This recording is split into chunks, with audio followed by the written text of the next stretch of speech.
couple seconds. Make sure get all that stuff here. I can look it up on my phone too. Yeah, I was gonna do the same. May as well just both have it up so we can look at the chat and whatnot.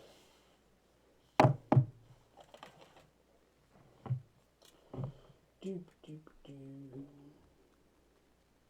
Do, do, do, do. Do, do, do, do, do. No notifications.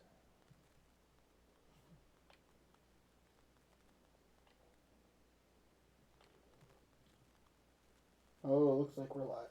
Are we? Yeah. It looks like we're on a delay, but it looks like we're live. Oh, there we go. Alright, let me just see. I should make sure my volume's off so it doesn't echo, because that would really suck. Yeah. Alright, cool. Yeah, that would not be cool. Alright, well. Yeah? Alright, well, just in case people are watching a video on demand or whatever. Welcome. Hello there. Here's this. God, turn off the echo, dude. Oh my god. Oh! Anyway. Hi, everybody.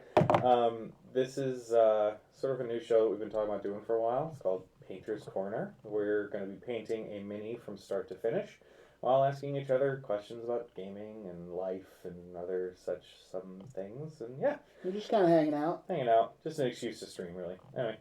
What are you painting, sir? I am painting, my wife suggested that I paint her a mini for the campaign that I am currently running, for her character Vistra, so I am painting a dwarf fighter. And I am painting, through no request. This one actually helped me get a whole bunch of minis. So I'm really, the other reason I wanted to do this show too is it gives me an excuse to actually paint the minis that I have had sitting there for forever. Oh, so you this mean is like one this such giant yeah. box of minis? We both have that gigantic I boxes have of right minis. next to me. So this is a female elf paladin with a pretty badass looking sword. So yeah. And the sword looks straight. I know, it's weird. We were talking that the Nozer's Magnificent Minis or whatever packaging, sometimes they come through and the props end up being super bent. Yeah.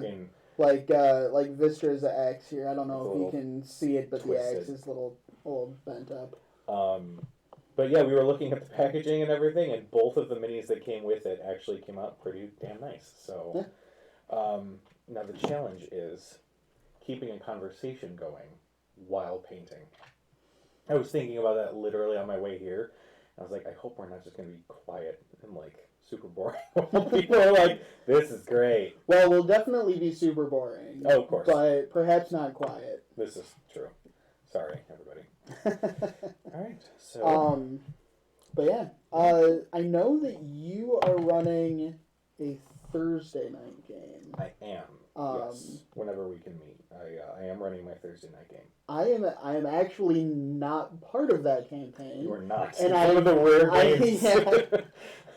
Well, the other thing that I was thinking about while you were on your way over here was, we should, have ready like things to talk about or stories to tell, conversation. Yeah. And all of the things that I want to talk about.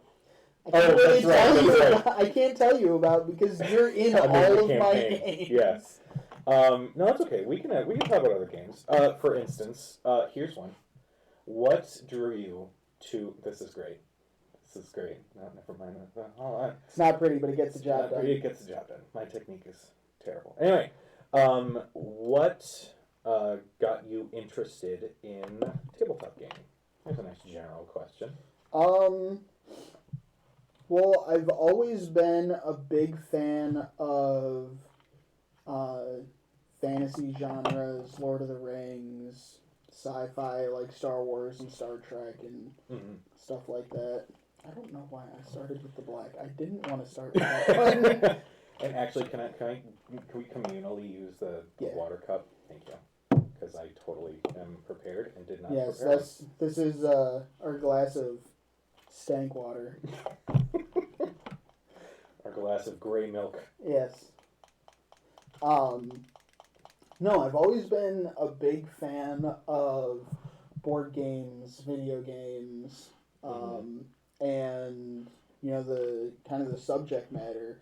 D&D always, I mean, kind of by design, it always felt very Lord of the Rings. Right. And that's something that really appealed to me.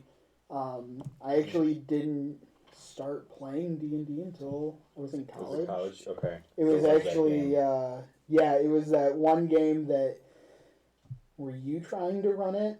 No. I remember we were in your parents' basement, and there were like 11 of us.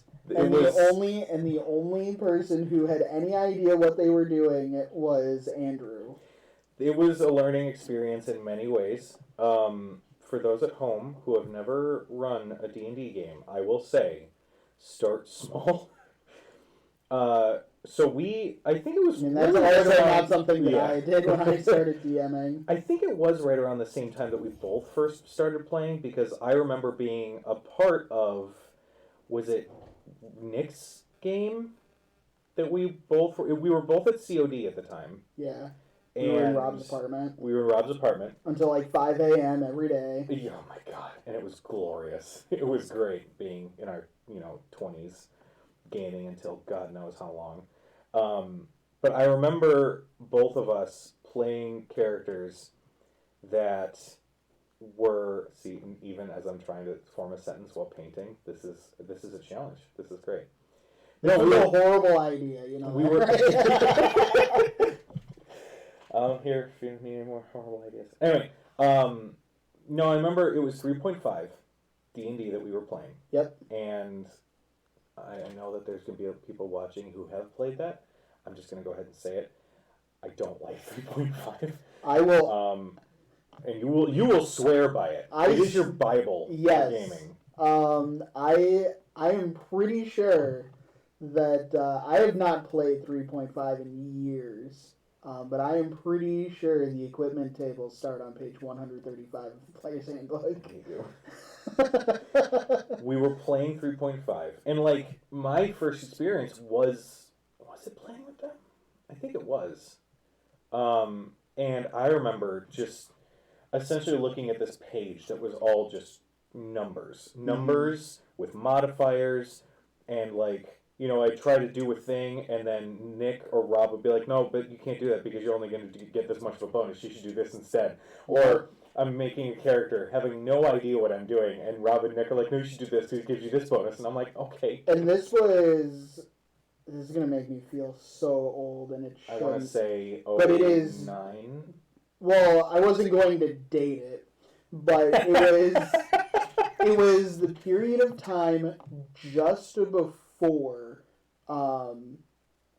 PDFs of all the books became a big thing. Oh, God. And in Rob's apartment, he had these 50-gallon totes, these giant Rubbermaid containers, and he had a few of them just full of all of the literally to the brim. Yeah. I think at one point there was issues with trying to close one of the bins. Yeah. He had all of them. And that's super, super dedicated, and I'm really, happy he found that love in that system.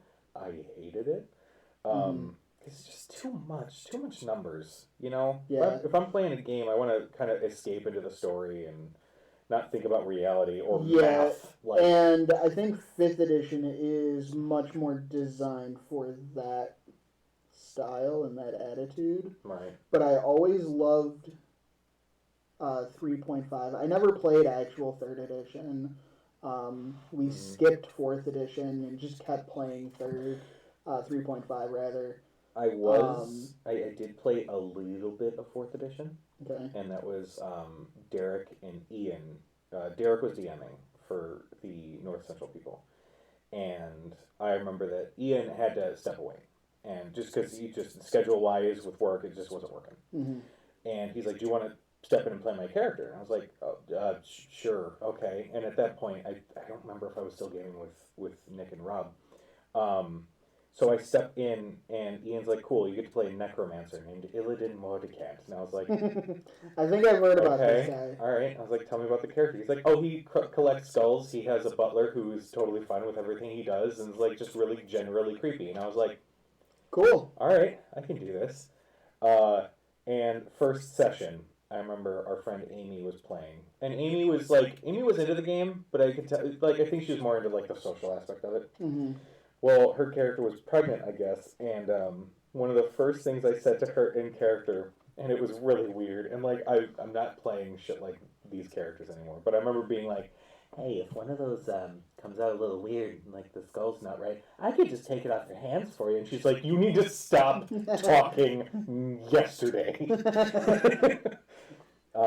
You're laying it on a little thick there. little much, Heath Ledger. We're good. But yeah, that was. And 4th edition, I don't really remember a lot about it. I just remember that it was. I think the primary criticism of 4th edition was I think it was just an overcorrection. Right. Like too simplified, or yes. Okay. It was too balanced. Everything was kind of the same. Like it was just a flavor difference, really? Yeah. No, that's... Because a lot of... Now, again, I never played 4th edition, so I may be wrong. But a lot of it, like, your wizard didn't really have spells or spell slots. Mm-hmm. Everybody had powers. Mm-hmm. And you had once per round powers, or once per day powers, or once per encounter powers, so on and so forth. Weird. Okay. That's a really weird way of structuring your, like, features and things. Mm-hmm. Well, like, think of... Like, 5th edition kind of does that with things like the fighter's action surge or second wind. That is true, yeah. They're your abilities that you can use one time or X number of times per period of time. Once per short rest, once per long rest, or whatever the case may be. But that's how everything worked in 4th edition. Like, even the wizard's spells just functioned that way. That seems a little weird. As far as I understand, again, because I never played that one. Generalizing piece of... I'm just kidding. Yes. I am a generalizing piece of have no idea what I'm talking about. But I'm going to say it anyway, because I'm on the internet and I'm allowed to. And you're also painting, which is taking up a lot of your concentration at the same time. Yep. This is a great plan. This was a horrible idea. How did I let you talk me into this? I mean, we talked about sitting and painting, and I was like, well, may as well sit and paint while being on the internet, so yeah. I'm doing... What could possibly... I've already, like... I haven't messed up a part of it. It's just the order in which I'm starting to paint that I've really... I was like, I have no idea what first. I have no idea what I'm doing, and this is going to look absolutely freaking terrible. I'm going to have to repaint all of this. What was your favorite character that you've ever played? That's right. I'm just going to keep hitting you with questions so there's no dead air. See, that's a really difficult question for me. Right. Because some of... Okay, so favorite character I've ever built, or favorite character that has actually entered into a campaign that entered into a campaign. Okay, you can because build that is characters to that is a face. wildly different question. True. Because I will get invited to campaigns. I will put a lot of time and effort into a character, come up with a great backstory and a killer concept, and then the campaign never happens. Yep, that's happened so many times. It's just the price of being an adult, really. I think so. I don't have a favorite character, but I do have a couple of favorite stories. Okay. And I am pretty sure... Stories like backstories? Like what happened to Jerry. Oh, God. Jerry. Poor son of a bitch. So, this was back in the first campaign I ever did with Nick DMing. We were in Rob's apartment.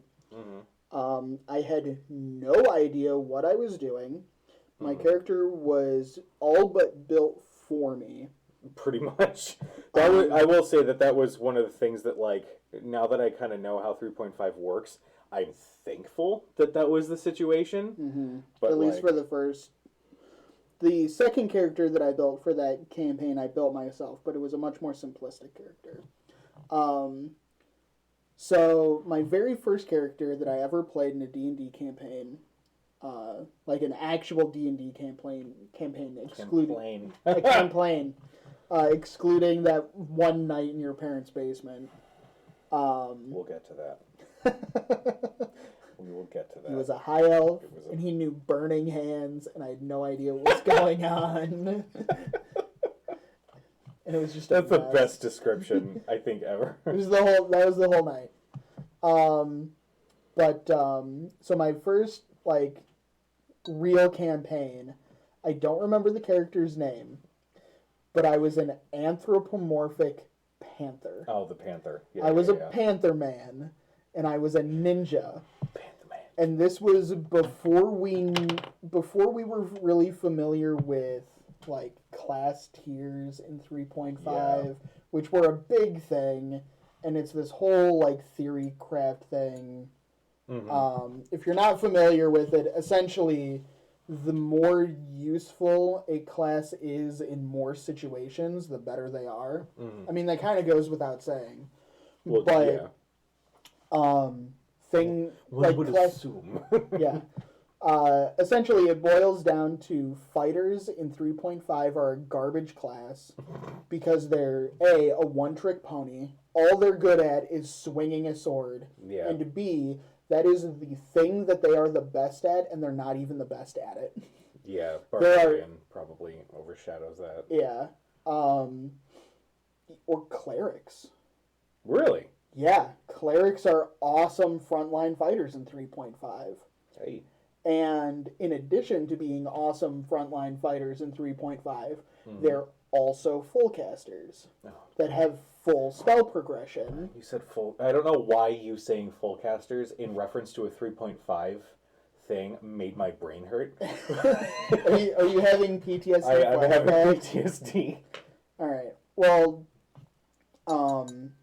so they're a full caster. They get their 9th level spells. There's only one or two other classes that get 9th level spells as early as clerics, and that's wizards and druids. Okay. And that's at 17. And the 9th level cleric spells are things like Miracle. The wizard variation being Wish. You cast the spell, and for an action, you can change the entire fabric of reality. Yeah. Is the kind of power you're looking at with these classes. Damn casters. So those are the best classes. Okay. Wizards are a tier 1 class. Clerics and druids are tier 1 classes because they can do literally anything they want at any time. Wizards, as long as you prep for that, and as long as you're a smart player, you can prep for pretty much any reasonable eventuality. Okay. So I was a ninja that was a very low... I was just a bad rogue. Rogues are already not a great tiered class in 3.5, and ninjas are just bad rogues. Okay. I don't know how else to describe it. All right. That's all good. So I was this anthropomorphic panther and a ninja. And my claim to fame as this character was that I had the pounce ability, which is similar to charge. You double your movement speed, and then you make an attack at the end of that movement for free, as long as you're moving at least 10 feet in a straight line. Yeah. Crap like that. So the pounce ability was like that, but I was able to make a full round of attacks. 2 claws and a bite. Okay. Both of these things happened in the same night. We're sneaking through a dungeon. We're in the Underdark or something. And... it would have had to have been Underdark. Yeah. I recall. And we're sneaking through this dungeon, and we come up on these... I don't know if they were... like I think they were phase spiders, or if they were those weren't they driders? driders. They were something spidery. Spidery and evil and blah. Yeah, and I had my ninja ability that was essentially I was kind of a mix between a I was essentially a 5th edition shadow monk. Okay. That I was part rogue, part monk. I had key points. And yeah, now I'm remembering this more and more and more. Yeah. So I just painted my damn hand. Why'd you do that? Go ahead. Because I'm dumb. And you're telling a story. And I'm telling a story. I'm very passionate about this story. Yeah. I'm sneaking up on these driders or whatever the hell they were. And I roll really high on a stealth check. And real quick note. Sorry. I know you're in the middle of the story. I just need to make sure it's known that the thing that drove me the most nuts, I think, about 3.5 is how easy it got to get like 30s and 40s. Oh yeah, and then because you would still be like, no, sorry. Anyway, go ahead.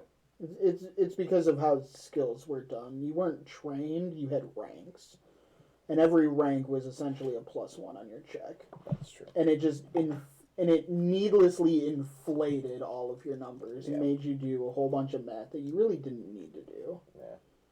So your obscene stealth check goes off.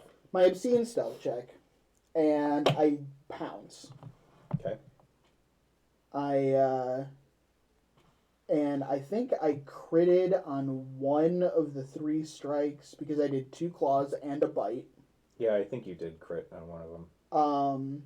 Regardless, in that single round of attacks, I dropped one of them. Okay. Used a key point as a swift action, and I turned invisible. Used the rest of my movement to run away. Stupid. And Rob, who's playing, is like, can we just talk about like what happened? Like in game, like a panther shows up, fucking murders a dude, and then disappears, and then the drider next to him was like, what the fuck happened to Jerry? Yeah. He's like on fire. He's giant. Oh yeah, because that was the other thing. I pounced, turned invisible, ran away, and then Rob, who was playing a wizard, cast like a fireball on it. Yeah, I remember that. Yeah, Rob was a big proponent of what happened there. No, he was. He was an evoker. He was some weird 3.5 class that he was shadow evoking a fireball. It was an illusion spell, but he was copying the fireball spell. Tell me again why I don't like 3.5. Yeah. Everything you just said. Right. So I jump in, beat the crap out of this strider, turn invisible, run away, and then it bursts into flames. Yeah, pretty much. Like within seconds. Yeah. 1 round of combat. And I think from there, the concept of Jerry became a thing in like every one of our games for the longest time. Like just an NPC or an enemy that just has a bad day and is trying their best, and is really trying to paint this mini without other colors bleeding in, and it's great. Good luck. This is gonna be a weird mini. I'm just gonna say that now. Oh god dang it! So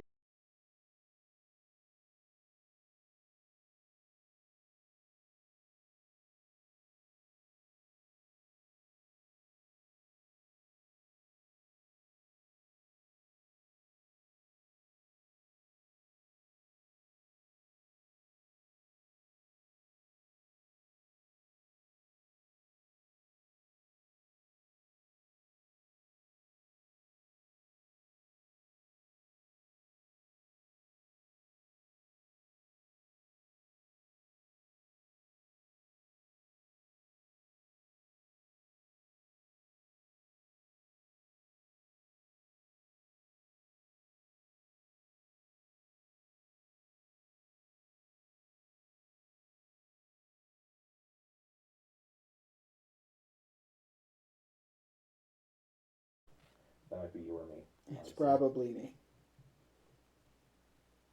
We're good. We're back up. Are we? Yeah. Okay. I don't know where I left off. 3 natural ones. So yeah, so my second story is it was later on that night. I'm trying to do the same thing again, trying to replicate the Jerry incident, and I do my my pounce ability, and on 2 claws and a bite, I rolled 3 natural ones in a row. I do suddenly remember this because I remember being absolutely like, how? How? Yeah, because I rolled the 2 claws together, and on 2d20 I rolled snake eyes. And I remember thinking to myself, and probably saying it out loud, I can't possibly roll a 3rd natural one in a row. And then I did. You did the thing. In the vein of telling Jerry stories, I remember when Andrew was running Spycraft. Okay. Now, Spycraft. I hit him with the truck. Yes? No, it's not that one. Okay, no, we'll tell that one. Jerry story. I will tell that one. Okay. So, Andrew was super excited about Spycraft, which is like a modern day, It's like a James Bond sort of approach. Kind of.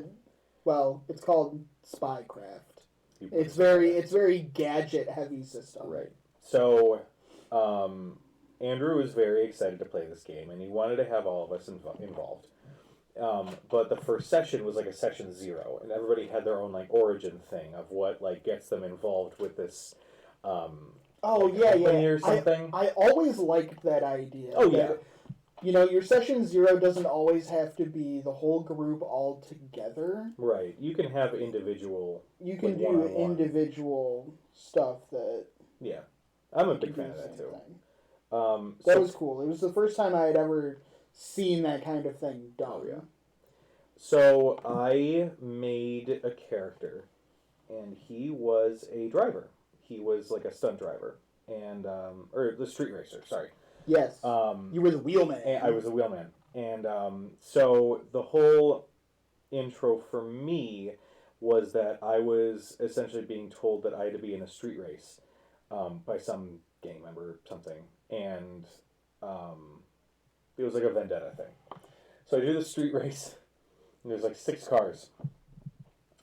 We all roll. Meaning that I roll against Andrew to see like how good my starting out is. Like, am I taking off real quick? Am I stuttering? Something like that. Mm-hmm. So myself and 4 of the other cars all take off, and one of the cars, like, the engine stalls. It's like, oh, that sucks. And then we need to make another driving check because we're hitting a sharp turn. And like, I hit like a natural 20. I'm doing really well on this, and the other cars do well. And this one car, like, skids and hits, like, a mailbox. It's like, oh, my God, the same car. Mm-hmm. And then, finally, there's, like, one last sharp turn. And this car is, like, hundreds of feet behind everybody else. And Trig rolls a natural 1 on this driving check. So it comes time for this other turn. We all make it through. But this one car, like, flips into a building and blows up. And Andrew's next word is like, well, Jerry was driving that car. And then later on in the same game, we are same session or later on in the campaign. We are all hunting these like mutants or something. These monstrous things that escaped a lab, whatever. Okay, and we have this like ATV, not ATV, big truck. It was a Winnebago with wings. Sure. And there were no wings. There were no wings. This truck had a mounted gun at the top. Now, when I made my character, I was like, I'm going to try to diversify. Instead of just going solely into driving, let me pick up some mounted gun proficiencies or something. So I did that. And you were the only one who did. I was the only one who did. And the only other person who had driving was our good friend Ian. The scientist. Ian was playing the mad scientist who had to drive this truck. Okay? So, I'm on top with the mountain gun. He's at the driver's seat. Okay. We are driving, And one of these big mutant things is like made of metal and like I think he said it was almost like lizard-like or something. Jumps in front of the car and he's like, "What do you guys do?" And without letting anybody else say anything, Ian goes, "Well, I hit it with the truck." And Andrew goes, "What?" Ian's like, "I never stopped accelerating. I'm gonna hit it with the truck." And you see all the blood and emotion. And positivity. It was almost as if you took a baby chick and like squished it in front of him, because just his face drops. Yeah. His head hangs, and he just goes, "Okay, give me a second." And spent, I think it was like 20 minutes. No, like an hour. It was like a solid. This is also a cautionary tale. Yeah. That one sentence, "I hit it with the truck," derailed the game for 45 minutes while we were trying to figure out what kind of damage it does. Hit a guy with a truck at 45 miles an hour. How many D6 worth of damage is that? Like I don't... It dies. It's done. There, 5 seconds. Yeah. You hit it with the truck. It explodes against the front end of the truck. The truck will take some damage and maybe be broken, and then you gotta hoof it back to civilization. But the thing's dead. Right. And instead of doing that, Andrew spent 45 minutes diving through the books trying to figure out what to do. It was really funny. That was a learning experience for me too, as a player, looking and seeing like, I'm never going to let that crap happen to me. Mm-hmm. Now, we've mentioned DMing games. We've mentioned gaming stories. Let me tell you guys about my first attempt DMing a game. And Dustin has referenced this a couple of times. Yes. So, I remember playing a couple of sessions in Rob and Nick's games, and I remember feeling like I could do this. Well, here's the thing. Eventually you were right. Eventually, yeah, sure, when a new system came out that I could learn. But that was not the case here. It was still 3.5. I was like, I can do this. And initially, I think I asked you, Tony, Leiden, and Andrew. So 4, was it 4? Did I say 4 people? Yes, 4 people. I wasn't counting. You were painting instead. I was painting. I'm not paying attention to you at all. You're fine. Then, because I felt bad, when I mentioned it to some other friends, they were like, "Oh, we want to be a part of it too." So I was like, "Yeah, sure, okay." Not thinking, not knowing. You gotta think. I think I actually had, I want to say, I don't think it was like 11. I think I had like 8 or 9 people, all in my basement. And it was a nightmare. I think we only actually gamed for like an hour before I was like, I'm done. I don't know what I'm doing. I throw in the towel. I remember Tony was playing a monk, and I don't think it was his first time playing. I don't think so. I think he had been playing with people at that point. But okay. I remember he played a monk. You played a... I was a human rogue. You were a human rogue. People were playing like very generic, like, I'm the elven archer, I'm the whatever. And then Andrew comes in and he's like, I'm the paragon high elf this. He was like a high snow elf or something. And I was like, dude, like that. Really? Like, I don't know what any of that means. And I was like, let's do a combat. And I threw a bugbear against 9 people. It died from Andrew's turn, which was the first in the initiative order. Mm-hmm. And I was like, cool. I don't think I'm ever doing this ever again in my life. Until Critical Role happened. I am definitely back into gaming purely because of Critical Role. We actually stumbled on that show. Ian and I did. We were working retail at a store that was dead almost all the time. And Batteries Plus. It was Batteries Plus. And I didn't want to name the store in case they're watching like but But And you didn't name the store. I didn't. You did. I did. 'Cause I don't give a fuck. So it was dead all the time. And so we just had, let's sit on a computer, chatting, doing whatever, right? And we were just on YouTube, surfing around on our respective computers. And then I think I stumbled on Critical Role. Because we were talking about, like, voice actors or something. And I remember, that was it. We were talking about...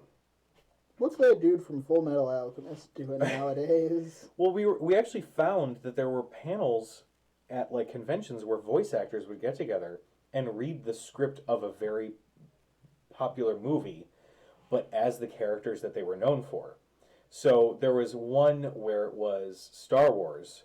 I think it was Return of the Jedi or something. And they had the voice actors for Pinky and the Brain. They had the voice actors for Bubbles and Harley Quinn. They had Kevin Conroy doing the narration. Like, it was awesome to sit and, like, watch Batman? this. Yeah. Animated series Batman. And I'm Batman. I remember sitting and watching this, like, this is so cool. I've always been fascinated by voice acting, and I was always like, this is super cool. And we kept looking for more of these things. It's like, this is pretty cool. I want to see what other things there are out there. And then we stumbled on Critical Role. And initially, I like sat through and like watched it, but there was a point where I was starting to kind of tune out until Kvarn, the Mind Flayer, showed up. I was like, okay, this is kind of cool, but like, sorry. It's kind of... Spoilers from like what, 4 years ago? Spoilers from episode 2 or 3 of Critical Role. A Mind Flayer shows up. And then Matt Mercer did the Kvarn voice, and I was like, okay. This is pretty cool. I kind of want to see what else happened. And then I started realizing, wait, that's Lust from Full Metal Alchemist. That's Roy Mustang from Full Metal Alchemist. Who does Lust? Laura Bailey. Really? Yeah. Oh. That was one of their first actual projects together, if I recall. Because I know Laura did or does a bunch of like World of Warcraft stuff. Yeah, she's huge into Warcraft. Taliesin was Blanca in Street Fighter for a game or two, and that threw me. And I just love finding out where these people did voice acting jobs from, and all my favorite games and characters and stuff like that. But it was actually when Mercer started talking in the Kvarn voice that I was like, whoa, this is cool. So after watching a couple episodes, me, Ian, and Katie are all hanging out, and I was like, we were talking about 5th edition, and it was still relatively new. I think Ian had the books, but just nothing ever really came up. There's never any campaigns. People weren't really interested in playing at the time. But then I was like, you know what? Screw it. Let's do it. Let's build a world together right here, right now. And they're like, really? I was like, yeah, I'm playing Final Fantasy VI. I'll just base it off that. And then from there... And that's the world that all your campaigns take place in? Yep. And the first campaign really was just a big old love letter to Final Fantasy VI, because I remember, being a kid and being super interested by those characters, the music, and all of it, and the combat. Everybody did something different in combat scenarios. I was like, this is awesome. And I remember Kefka, the villain of the whole thing, being honestly one of my favorite villains, because he was nuts. But I think it was also interesting because he won halfway through the game. He gets his wish, and the world ends. And then the second half of the game is everybody sort of coming to grips with how the world has ended at this point. So we based it on that, and that's actually where my first 5th edition campaign came from. And then from there, sequel campaigns happened and all that stuff, and here we are. And I don't think I would be the same person if I didn't have gaming, because it's a wonderful outlet. It's a really cool way to tell stories and stuff. So, there's my rant. Yeah. I think that's really cool that all of your campaigns from the very beginning, since you started doing this, have all been in the same world. I did not even realize that. Oh yeah, the campaign that we ran with Enkel, that was in the same world. Mm-hmm. Well, yeah, I'm familiar with the world. We've done a number of campaigns together. I just didn't realize that from the very beginning it's all been the same world. I think part of that is I attribute that to like Dragon Age, because if there's anything that okay, so I remember playing Dragon Age Inquisition, and this was a couple of years ago. I still haven't finished that game. Such a good game. I know it's good. I still haven't finished it. You should go finish it. I just finished right now. Stop the stream. Yeah. Go finish it. Sorry, guys. Yeah, sorry about. There is a point where. Do you mind if I go for it? Okay. I think we're well past the. Yeah, that I've had plenty of opportunity. I want to say 4 or 5 years at this point. Yeah. At one point, the protagonist from Dragon Age 2 shows up. Ooh. And like. Dude, what the hell? Spoilers.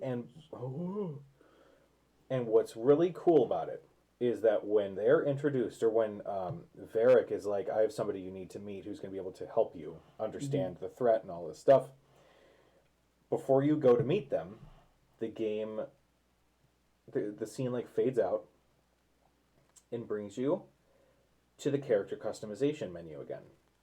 This time, you are customizing Hawk from Dragon Age 2. And it was like, what, before you started the game, you could import your character or your story and like how everything ended and like what class they were.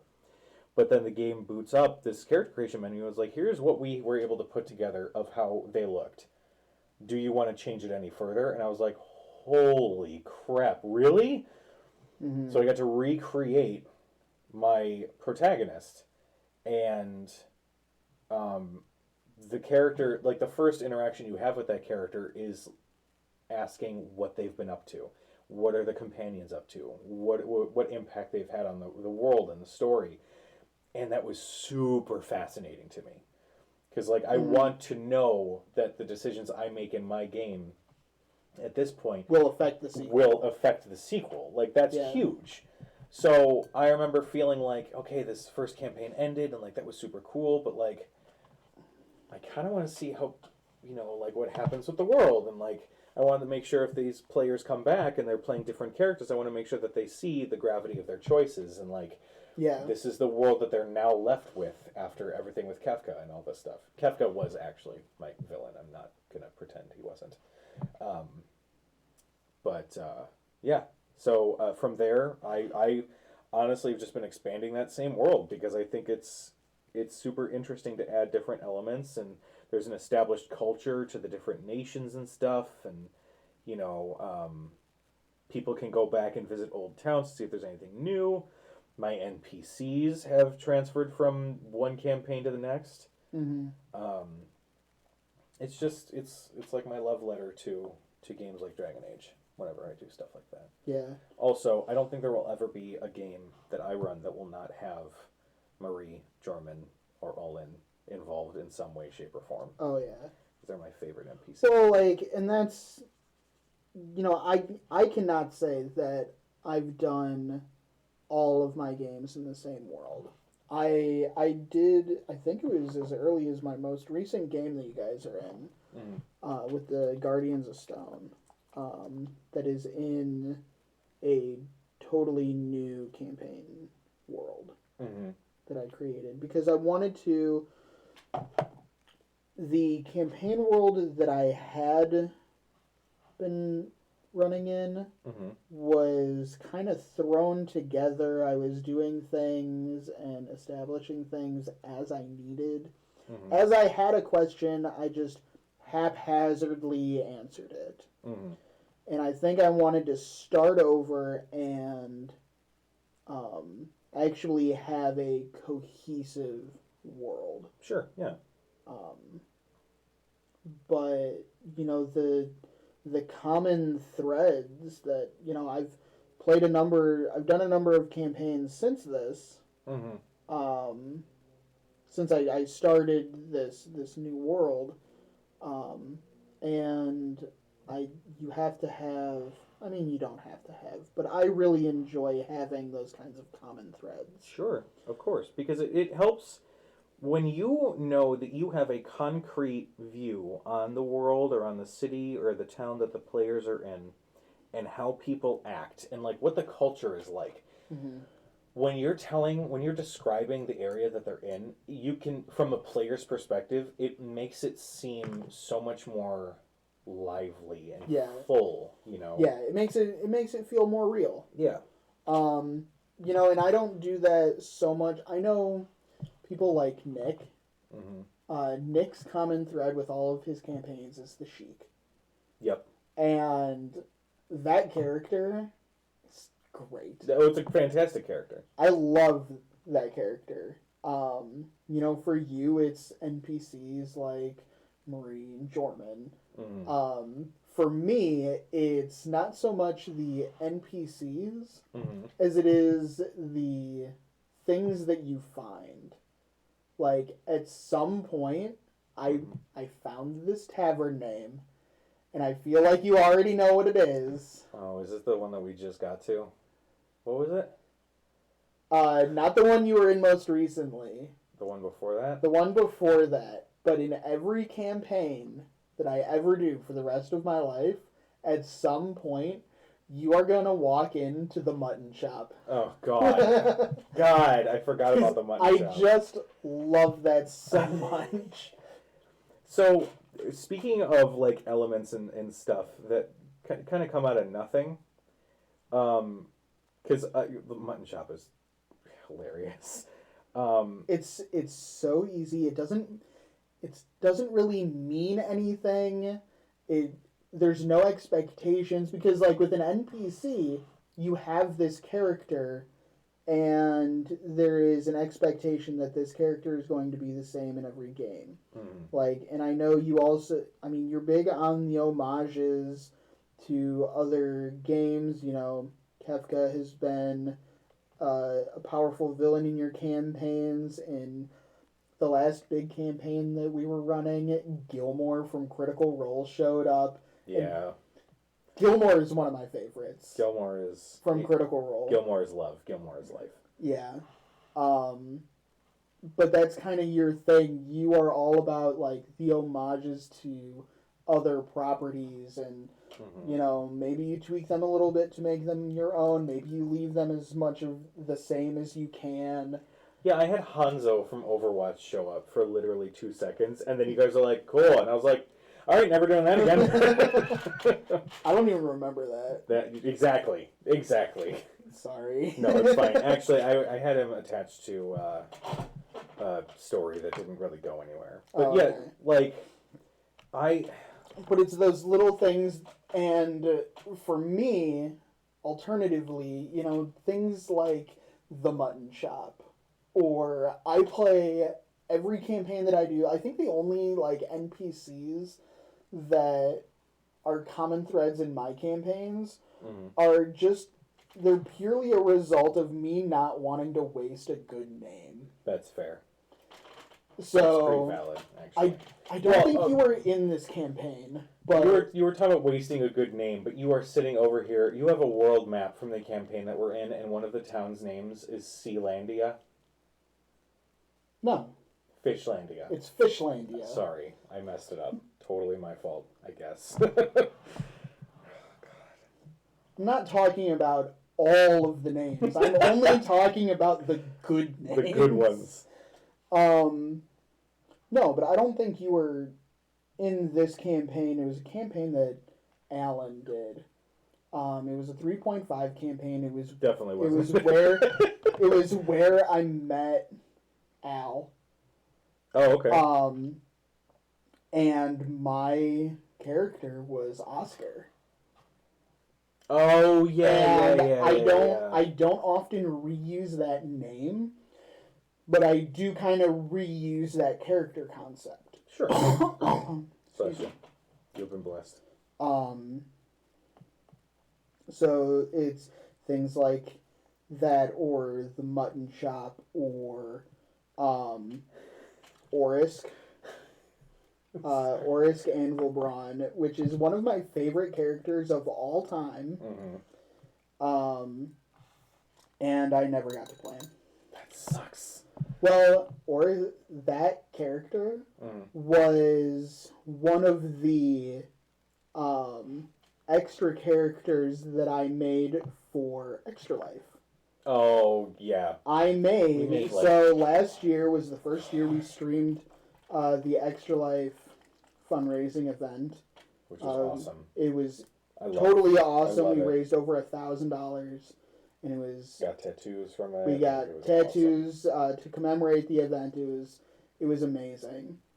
One of the things that I was worried about, not to talk bad about any of my other friends, you guys are all great, but in the back of my mind, I was like, what happens if something comes up and somebody suddenly has to bail? Or somebody can't show up. Or if somebody forgot to build a character and doesn't have time to build a character. Right. I had done this for... before we started doing the Extra Life, it was just every year, it was our solstice session. That every year for the winter solstice, we would just get together and we would do one giant crazy one-shot. And the last year we did it, we had 3 different games. It was one game, but we had 3 full parties worth of people in my house. Yeah, that was a lot. And we had 4 DMs. We had a DM for each group, and then we had one extra DM who kind of oversaw the entire thing just to keep they were all like the floater to make sure that everybody was pacing it the same way. Yeah. You know, and even if somebody finished early, that people understood, like the DMs knew, like, hey, one of the parties finished, you might need to chop your enemy's HP in half or something like that. Right. Hurry it up because we're all waiting on you. Yeah. But I had made a couple of like stock characters for that, and I made a bunch more for the solstice because I just had this, and it didn't really happen. I think 1 or 2 of those characters ended up being used, but only because people kept dying. I don't think any of them ended up being used for Extra Life. But I had all of these characters for the solstice the year before. And it was right after Xanathar's Guide to Everything had come out. And I immediately just fell in love with the Forge Domain Cleric. So Orisk Anvilbron of the Anvilbron clan. In case the last name wasn't enough. Yeah. Was a Forge Cleric of Moradin. And now in every one of, and it's such a good name. Yeah, I really like that name. That you know, in the campaign that we're running in a few weeks, you guys are in the Dwarven Empire, and the ruling clan of the entire empire is an Anvilbron. Oh, that's cool. Oh, that's awesome.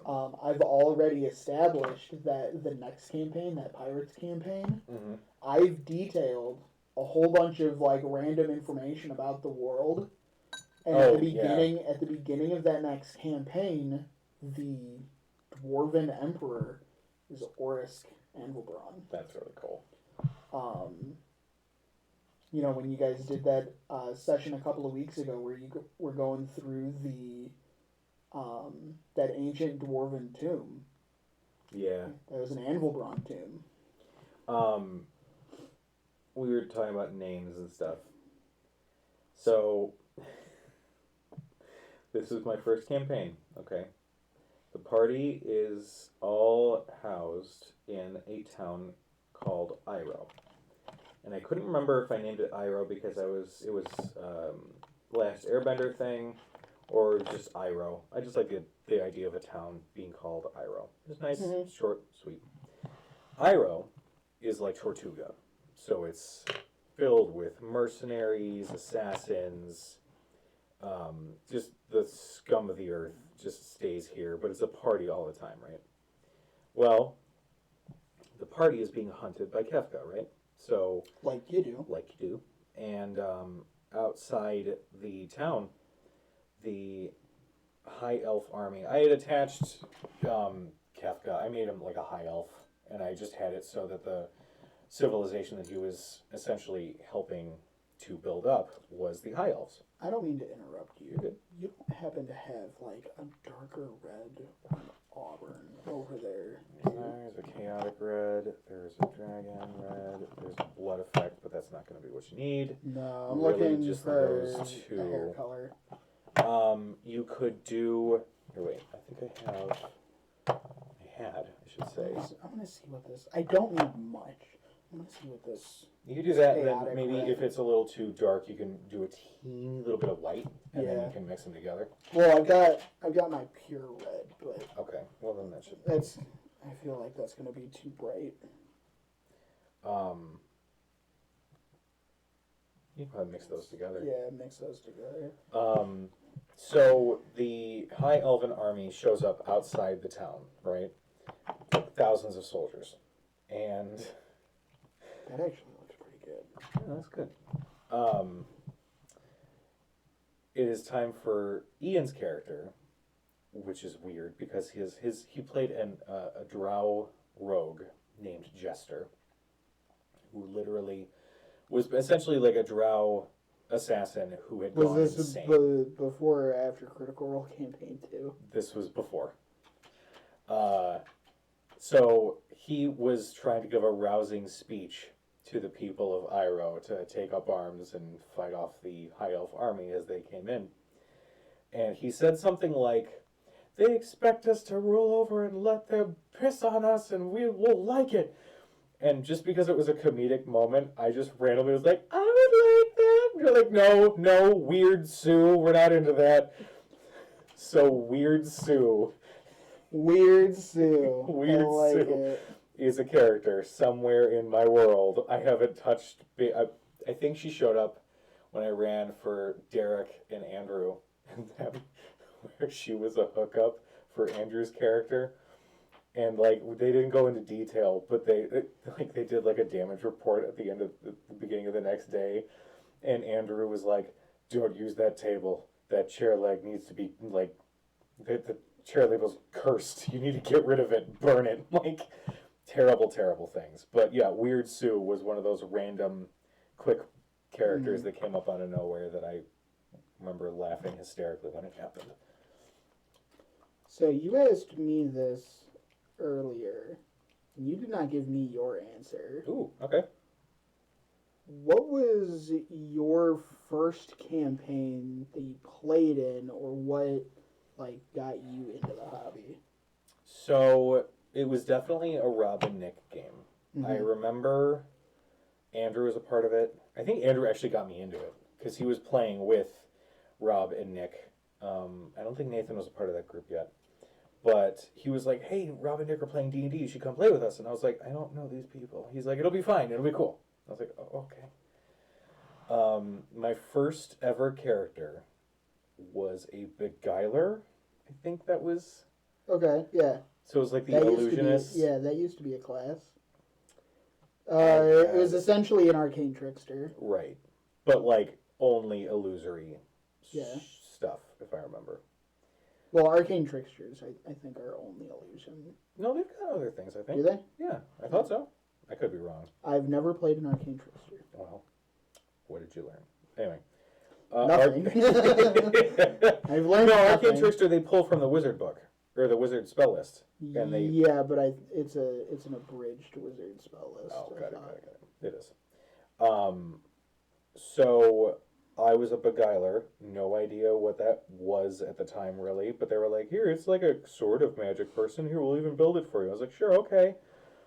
And I remember getting through combats and being like, "I don't know what the fuck I'm doing. I have no concept.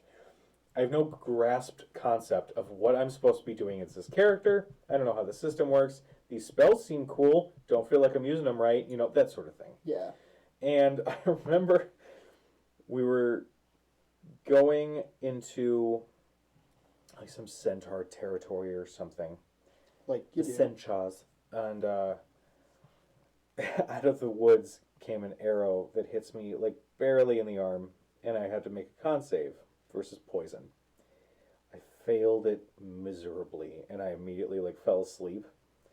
And then Andrew was playing a marshal, if I remember correctly. Yes. And he was getting frustrated because he's like, man, I feel like I've got all these bells and whistles, but I'm not good at any of them. I'm not doing anything. And I was like, you should do... And I was like, me in my naivety was like, do this, this, and this. And then I was like, wait, sorry. I meant... And that got a laugh. But yeah, that was my first... I think the problem with that martial class was you were, again, going back to the 3.5 tiers, you were just a garbage fighter. Right. But you got those auras that, you know, anytime someone is within 10 feet of me, they just get a +1 or a +2 to their attack rolls for no reason. Which is a cool thing.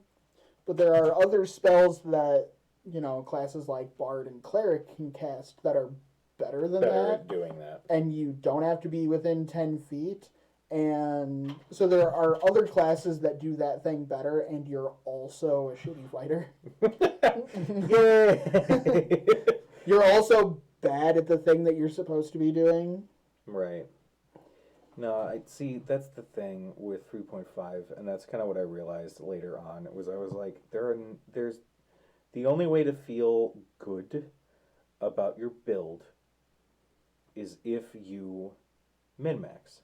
Yeah. And for me, I started hitting the point where I was like, and I think the last experience of this was for Trigg's Oriental Adventures game that he was going to do. That was such a disaster. And Rob and Nick were going to be a part of it. And I remember feeling like, okay, it's still 3.5, and like, yeah, it's cool being really good at something, but I don't want that to be my only thing. And I don't want to take levels in a class purely for a bonus or a mechanical upgrade on a thing. Like, I want to take these and have it be a story reason why I do these things.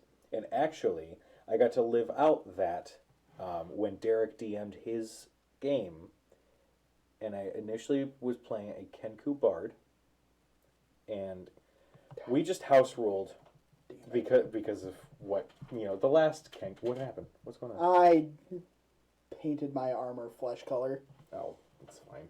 So I have to repaint the armor now. I started as a Kenku Bard, and we had a house rule just because it was annoying otherwise of just like me essentially learning how to mimic somebody else's voice. It's just not my own. So the entire game I was trying to mimic Ian's character's voice, who was a kobold sorcerer. It was really funny.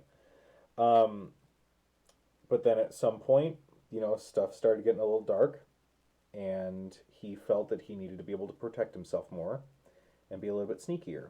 So he started taking after the rogue in the party. So he started picking up levels of rogue, but still being defensive. So he went scout. Okay. Then from there, he ended up finding an object of power that would give him more magical abilities if he were to essentially swear allegiance to this thing. So from there, he picked up levels of Warlock, Hexblade Warlock. And it got to be level... Did you essentially do... I think it's... I don't remember who it is. It's that YouTube channel that does like the chibi animated Puffin Forest. Heard of these guys? No. Okay. They do it. It's either they or it's just the one guy or whoever it is.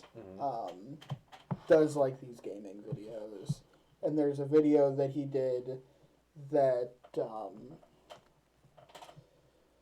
I forget what he named the character, but it was essentially one character. I'm gonna take one level of every class. God. And that's what this is starting to sound like. Well, no, like that. But I took like multiple levels of these things. It wasn't like, oh, well, level 1 bard wasn't fun. Let me pick up a level of rogue. Like, I Yeah. got high enough in these levels to get the, like, archetypes out of them. Mm-hmm. But then stuff just kind of happened in the story where it was like, it doesn't, I mean, if I'm going to dive into exploring this story bit, it would make sense if my character started adapting to what's happening to him. Right. So that's where Rogue showed up. And by the end of the game, those were the only 3 classes that I had taken from. And my spells didn't necessarily do a lot of damage, but the versatility of the character to have all of the bells and whistles that I did, even though I only went 3, maybe 4 levels into each class, made it so it was difficult for Derek. And he told me this. He's like, it is so difficult to plan an encounter with your character being in the party because you have access to do so many different things. Not that you're a master of them, but just having the access to do that made it more interesting, made combats and made encounters much more interesting to do. Yeah.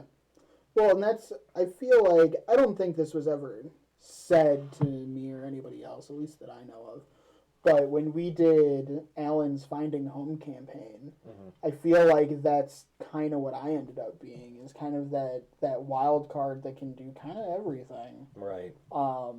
We did a campaign, there were like 6 or 7 of us in the party. It was a big party. You guys with your big party games.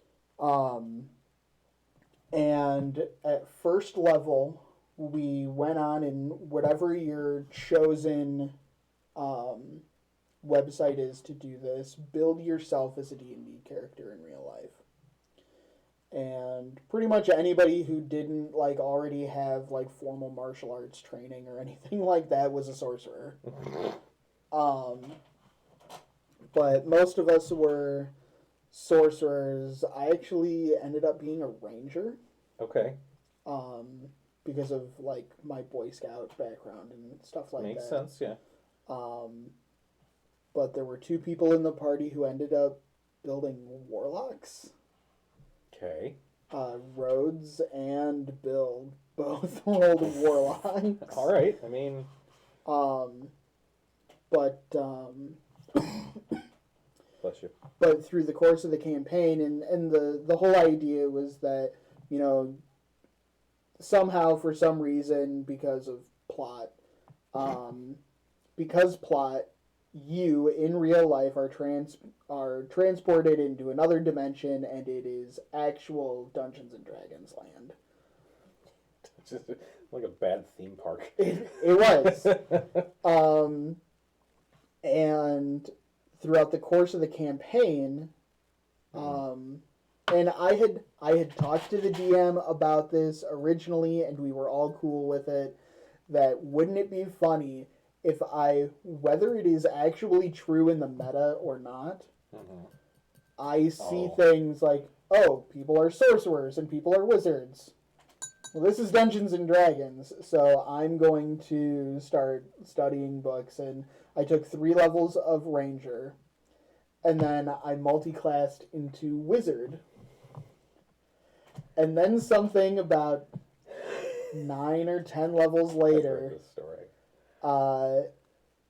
something happened, and I'm looking through this.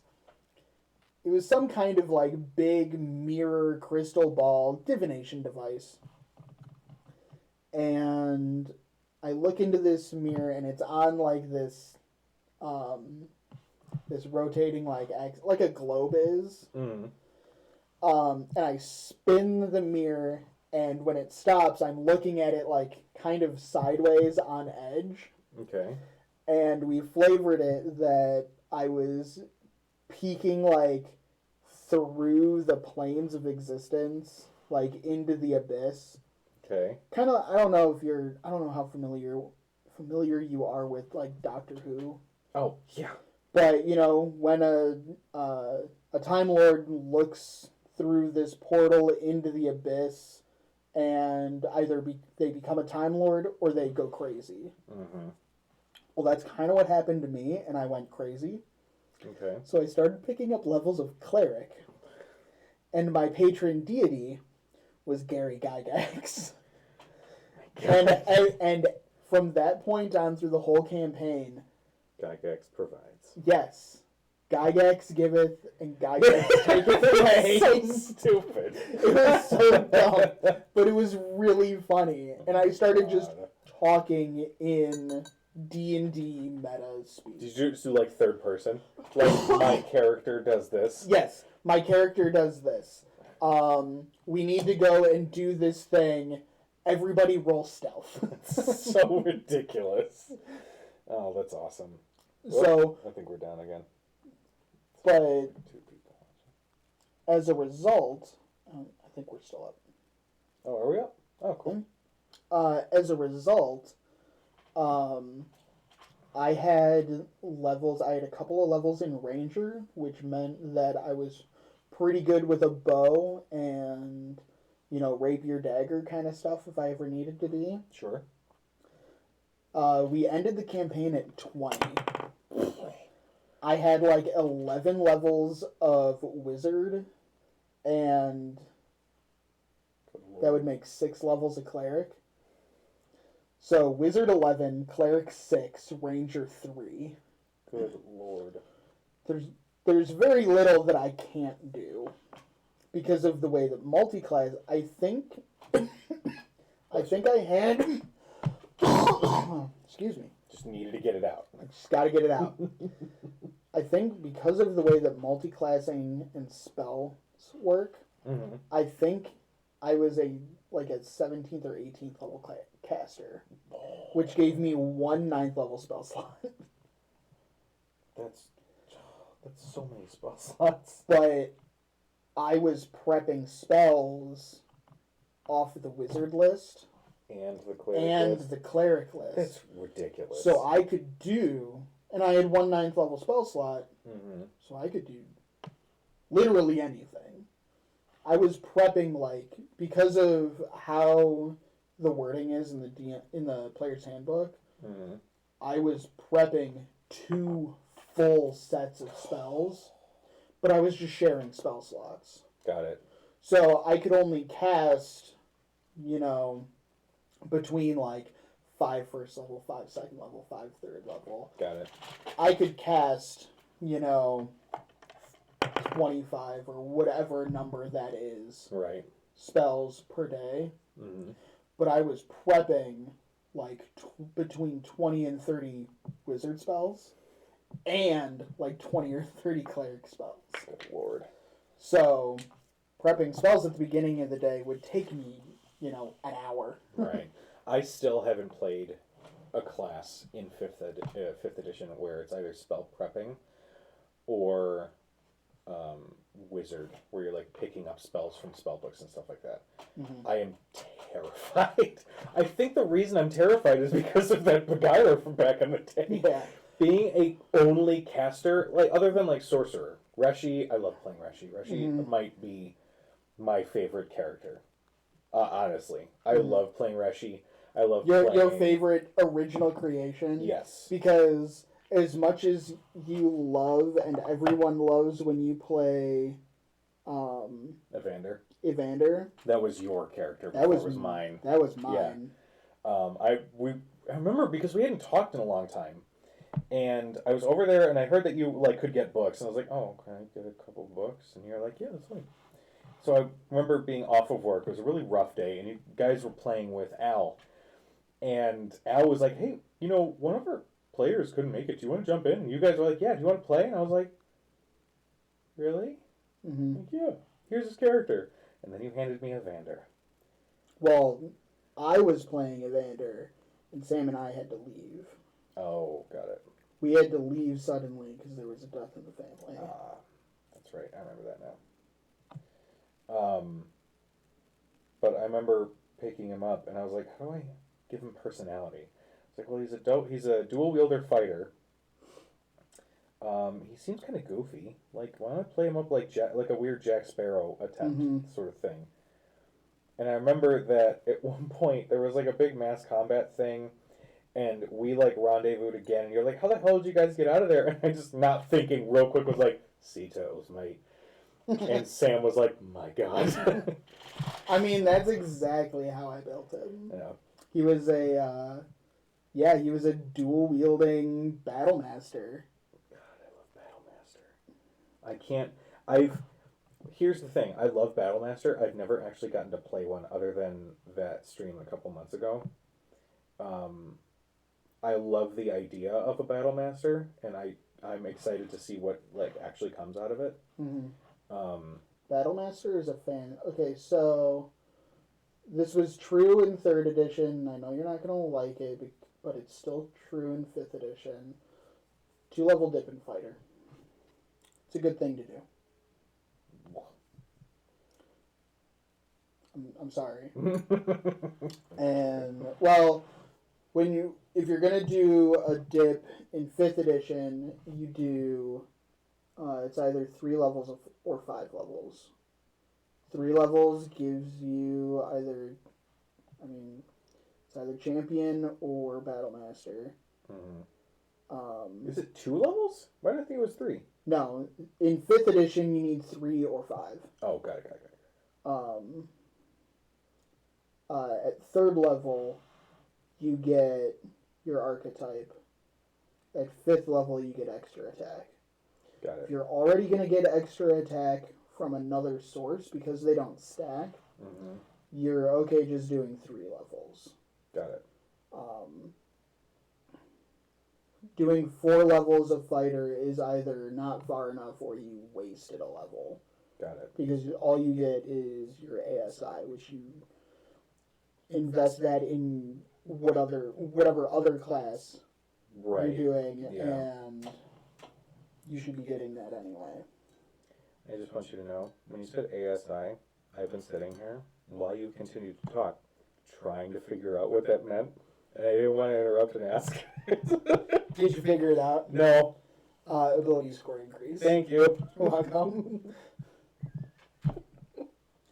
How long have you been doing this? You never heard that before? No. ASI? ASI. Say my ability scoring. Whatever. I say the words, Dustin. I say words. That is what I said. Thank you. I am actually almost finished with this wonderful, wonderful paladin. I think I just need to I'm just going to do a give quick this a wash. Yeah. We're at washing stages. God, I love that dwarf mini that you're painting. I just, it's an awesome mini. And when I painted mine, see that, so on the axe and then on the sides of the hammer, there's that little inlay. Yeah. I actually did bronze in there. And really? Yeah, and then I did a wash over it. I was like, oh my god, it looks so good. Nice. I love stuff like that. I love the hair color. That came out really nice. That did come out really nice. I'm really happy with that. Aloy from Horizon Zero Dawn. Mm-hmm. Great game for those who played it. I played like 20 minutes. Anyway, we got like 13 minutes or so left. What goal do you have for the next year of gaming? It was a fun little last thing to... As a matter of fact, that is a fantastic question to ask me right now. Okay. Because my goal for the next year of gaming is to get paid for DMing. Oh, alright. The name of the channel escapes me at the moment, and I'm very sorry to that channel, but it was a Twitch stream that was actually the other night. So, first off, this is kind of the reason I wanted to start streaming, is to, A, get better at DMing, kind of like, and I've told you this before, but the idea of football players or baseball players rewatching the tapes of their games. Oh, yeah. To critique their performance. I want to do the same thing for my DMing. Sure, of course. Because I want to be a better DM. Okay. So that's why I started streaming. And what I would like to do is I would like to start DMing professionally. Awesome. So That's pretty awesome, so dude. that is my goal. I want to try and use the stream almost as like portfolio. That's pretty cool. I haven't been doing any DMing in the stream really yet, except for that one shot we did back in December. Mm-hmm. But I just want to be able to, you know, take my craft to the next level. Absolutely, that's awesome. And I was actually contemplating while we were. That looks dope. My stomach is singing the song of its people. I'm gonna need lunch soon. I was like, I won't make a comment about it. No, I got you, fam.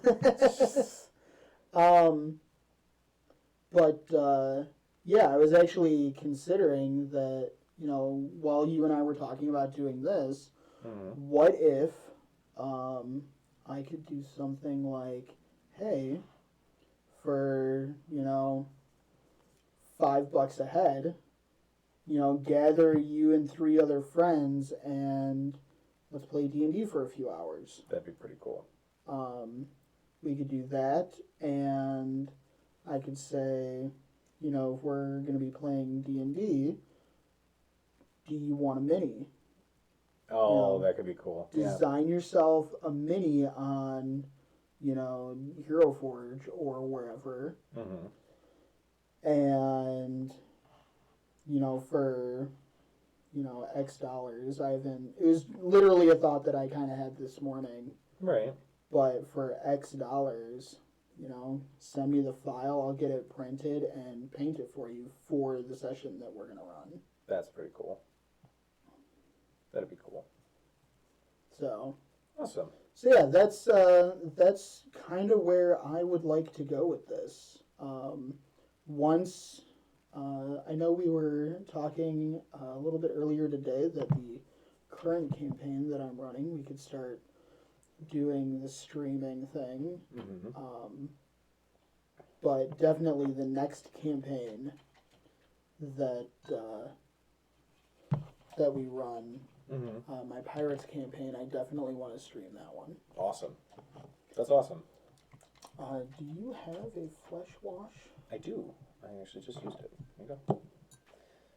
It comes out a little darker. Okay. So I would, if you get some on your brush, I would kind of brush it off just a little bit. You don't want to get like a full big glob on it, but I just brush it off a little bit so that way when you put it on there, it doesn't go on so heavy. Because if you look at her face and her hair, it kind of went on a little heavier. I kind of spreaded it a little bit, but from this far away, that's how I paint, by the way. I don't, I'm not going for a crystal brush ever. That's never going to be something I want to do. But I try to paint to my liking from this distance. And if I hold it up and look at it like, oh, that's really cool, like, cool. That's my only goal whenever I paint the mini. I don't, but you know, Casey from high school, she and I have been talking about painting minis and stuff like that, and she's actually shown me some of the ones that she's made. Dude, she's fantastic. Dude, fuck her. Why? Because she's super successful. She's awesome. And I'm super jelly. No, I'm not super jelly. I'm super proud that she's fantastic. She made it. She did. She did it. But yeah, dude, she, like, one of the biggest struggles myself with painting is eyes. I always just do the wash over it and then leave it alone. Because I like how the wash kind of establishes the shadow. You can kind of figure out how the eyes look, whatever. But she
not. We are back up.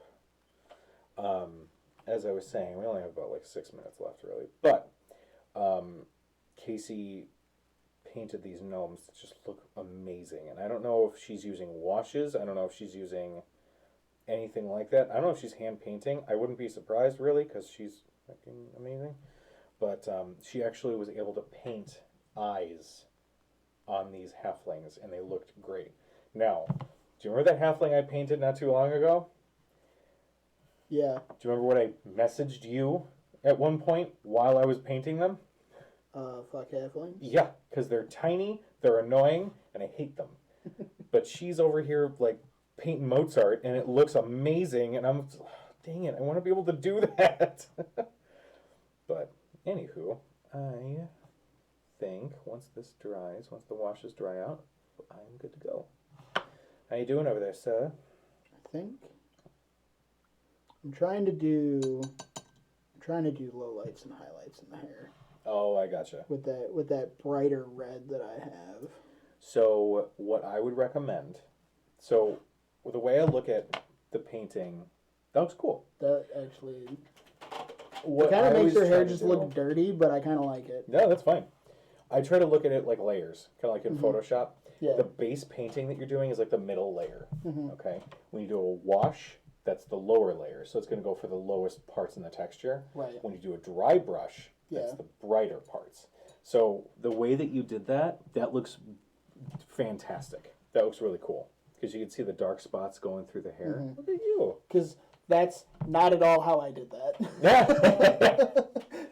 All right, guys. Well, I think we can call this an episode of Painter's Corner. Yes. This is just an experimental thing. We don't know if we're gonna do this again. I would like to because it gives me. I think we could do it more. again. Yeah. I am going to, similar to everything else that I've been doing on the channel, I've been archiving everything on YouTube. Okay. So I'll put a link somewhere Yeah, we'll figure it out. to that, and yeah, catch these. I don't know, whenever we feel like doing them again. Yeah. And we'll probably be a little bit better on advertising them too, because we didn't really post anything until like yesterday. No. I do run. I am working my way through Baldur's Gate. Okay. I know the trailer and some gameplay has been released recently for Baldur's Gate 3. I recently picked up the. I don't even remember what it's called. It's got like 1,000 names. It's like the Ultimate Collector's Edition bundle of Baldur's Gate 2, Right. Neverwinter Nights, Planescape Torment, and a fifth game that I can never remember. But I'm working on. I've never played any of those games before. I picked up the big bundle. With all the bells and whistles. So every Sunday, I try to stream an hour gameplay of that, just trying to work my way through the game. Nice. I am definitely going to have to pick that up if I have any hope of finishing Baldur's Gate 2 before Baldur's Gate 3 releases. Power through. So for the time being, I try to do that Sunday afternoons. Okay. So check that out as well. I archive all of that stuff on the YouTube channel as well, so you can catch up on that. I think I have 5 episodes up so far. Yeah, I think you're up to episode 5 now. Or you're going to be doing 6 soon. Yeah. Tomorrow afternoon, I think I'll be streaming episode 6. Sweet. So yeah, let us know if there's anything else you guys want to see. If you guys want to keep seeing this. Yeah. I can make Sam paint a mini. She's never painted a mini. I messaged her about, like, so I'm going to have Dustin for the first one. I'm thinking about having you for the second. She's like, okay, yeah. I could be convinced. I think the next time I am on, I think I'm going to try and tackle this bad boy. That is a beastie. Yeah, it's going to be quite an undertaking. Because I remember painting mine, and whew. Anywho, thank you guys for joining us. For any of you guys who are watching, thank you. Be nice to each other, love each other, and go roll some dice. Yeah. Oh, and I know you guys can't really see. yeah. But we will be posting pictures on the Facebook and Twitter and all that. And all that stuff. All right. So check that out as well. All right, kids. Well, you guys have a wonderful day. We'll see you next time. I gotta go turn off the computer. Oh God, where'd he go?